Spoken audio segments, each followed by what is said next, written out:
If you want to lower down or completely remove the sound from a video on your Android phone, so here's how to do it. And watch it till the end because I'll give you a very valuable tip. So first of all, you're to open up your gallery and locate the desired video. For example, let it be this one. Hello, I'm doing alright. What about you? Right, so we have our video here. Now let's press on the edit icon. In my case, it's the scissors. Great.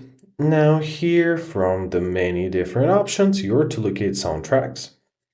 And here is your volume icon. So it's on phone, you can lower it down, however on Xiaomi, you can either turn them off completely or you can adjust it. So in order to turn it off completely, tap on this sound icon. Now we've got a pop-up message that the original soundtrack is off. And if we're gonna try and play it, you see no sound can be heard. And now let's press save.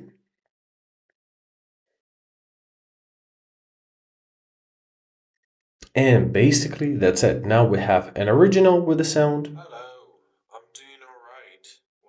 And now we have a duplicate without any sound. And basically that is it. So I hope this video was helpful. Thank you so much for watching. Have a great day and please consider subscribing to our channel.